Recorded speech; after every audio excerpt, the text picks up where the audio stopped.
Goizian onnuntzan etorrenian ja gauzak prestatzeko eta hasi naiz globuak ikusten eta urduritasuna baino emoziotik, ez? Hola, bai, oso sensible bezala iritsi gea denak montatzea.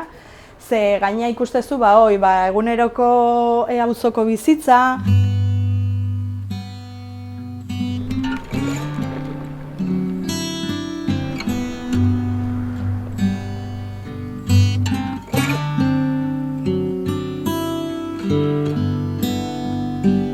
Atea da Azpi Kultur Elkartean daukagun programa publikoa.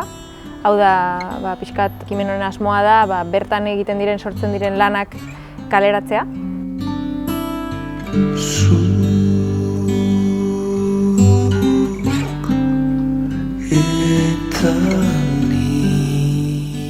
Kasu honetan, bertako sortzailea edo izan dena pixkat protagonista ez edizio honetan izan da Ane Zaldibar. Bera ilustratzailea da eta holako autoedizioan eta ibiltzen da.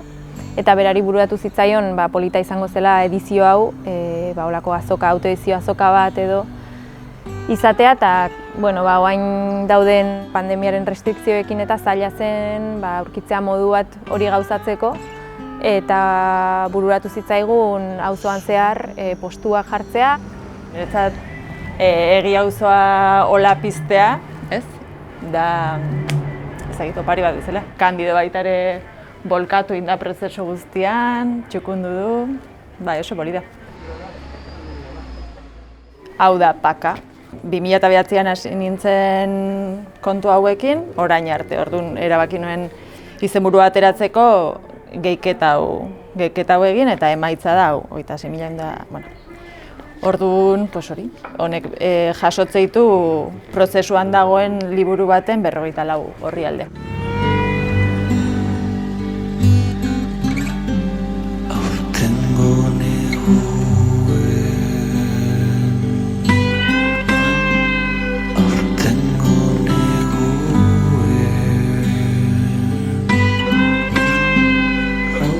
Nik fanzineak hasi nintzen ja aspalditen, 2012-2013an, baina aspaldi ez nula ez egiten, eta izan da itzaki ederra, berriz, kajoian nitu ideiak eta gauzatzeko eta fanzine itxura eman eta honea ekartzeko.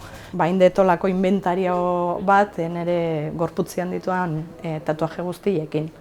Lehenengotik azkenero arte, inoiz ez neukan inarik eta hori normalian jendeak galdetze izu, ez? Eta zenbat dituzu, eta iristen da momentu bat, ez dituzula zenbatzen, noski. Orduan egun batien eseri eta initun denak zerrendatu. Oso modu objektiboan, justo esanez, ze marrazki da, nun da hon, ze tamaina dakan, eta hola, ez? Holako serie bat.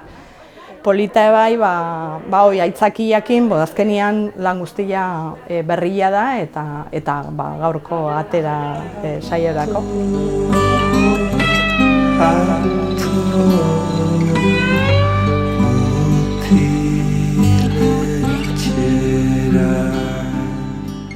Antxe gaude Tejeria kaleko 10. zenbakin, hemen artia eta larrua eta disiplina diferente askotako jendia elkartu dira eta egia esan oso toki interesantia eta egia esan xarma berezia dakana. Balio dute gea gaur egun 6 talde elkartu ginenak munduan kontra gerra bakarka egin beharrian pixkat elkartu eta elkarri laguntza eman da talde bezala aurkitu ditazkeun problemak eta aurre egiteko modu eroso bat edukitzeko.